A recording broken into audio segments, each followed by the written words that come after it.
Once upon a time, there was an old sow with 3 little pigs. And since she did not have enough to give them to eat, she sent them out on their own to seek their fortune. The first little pig that went off met a man with a bundle of straw, and said to him, "Please, sir, give me that straw so I can build myself a house." Which the man did, and the little pig built a house with it. Then along came a wolf, who knocked at the door and said, little pig, let me come in." To which the pig answered, "Not by the hair of my chin."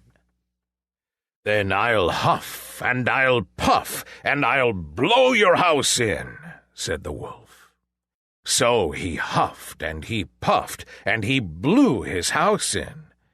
And the wolf ate up the first little pig. Now the second little pig met a man with a bundle of shrubs, and said, "Please, sir, give me those shrubs so I can build myself a house." Which the man did, and the pig built his house. Then along came that same wolf, and he said, little pig, let me come in." "Not by the hair of my chin." "Then I'll puff, and I'll huff, and I'll blow your house in." So he huffed, and he puffed, and he puffed, and he huffed, and at last he blew the house down, and ate up the second little pig. Now the third little pig met a man with a load of bricks, and said, "Please, sir, give me those bricks to build a house with." So the man gave him the bricks, and he built his house with them. So the wolf came, as he did to the other little pigs, and said, little pig, let me come in." "Not by the hair of my chin." "Then I'll huff, and I'll puff, and I'll blow your house in." Well, he huffed, and he puffed, and he huffed, and he puffed, and he puffed, and he huffed, but he could not get the house to fall down. When he found that he could not, with all his huffing and puffing, blow the house down, he said, little pig, I know where there is a nice field of turnips." "Where?" said the little pig. "Oh, in Mr. Smith's home field. And if you'll be ready tomorrow morning, I will call for you, and we will go together and get some for dinner." "Very well," said the little pig. "I will be ready. What time do you mean to go?" "Oh, at 6 o'clock. Well, the little pig got up at 5, and went and found the field, got the turnips, and was home again before 6.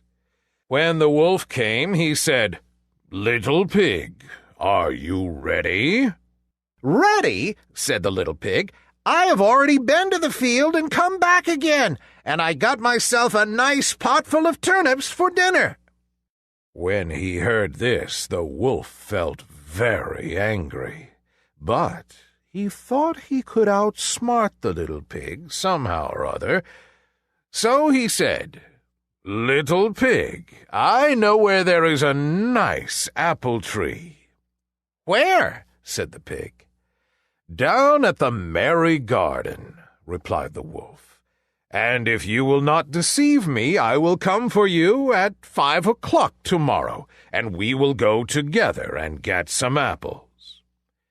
Well, the little pig woke at 4 the next morning, and got up in a hurry, and went off for the apples, hoping to get back before the wolf came.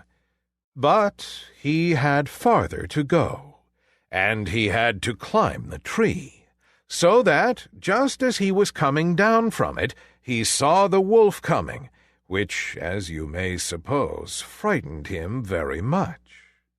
And when the wolf came up, he said, "Little pig, what? Are you here before me once again?"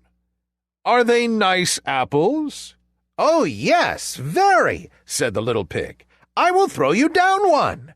And he threw it so far that, while the wolf was gone to pick it up, the little pig jumped down and ran home. Well, the next day the wolf came once again and said to the little pig, "Little pig, there is a fair in the town this afternoon. Would you like to go?" "Oh, yes," said the pig. "I will go. What time should I be ready?" "At 3, said the wolf. So, as he had done before, the little pig went off before the time they had discussed. He got to the fair, bought a butter churn, and was on his way home with it when he saw the wolf coming. He did not know what to do.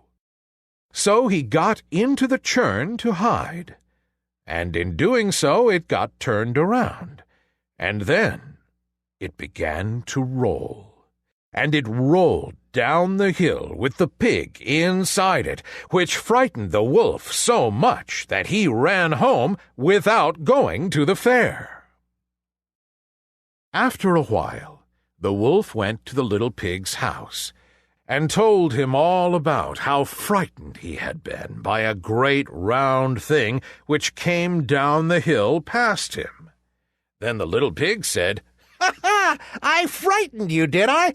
I had been to the fair and bought a butter churn, and when I saw you I got into it and rolled down the hill."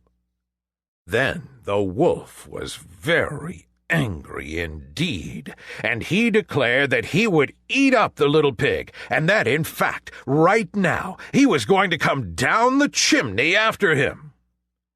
When the little pig understood the wolf's plans, he hung up a pot full of water, made a blazing fire in the fireplace, and, just as the wolf was coming down the chimney, he took the cover off the pot, and in fell the wolf. And the little pig put the cover back on again in an instant, boiled him up, ate him for dinner, and lived happily ever after. The end.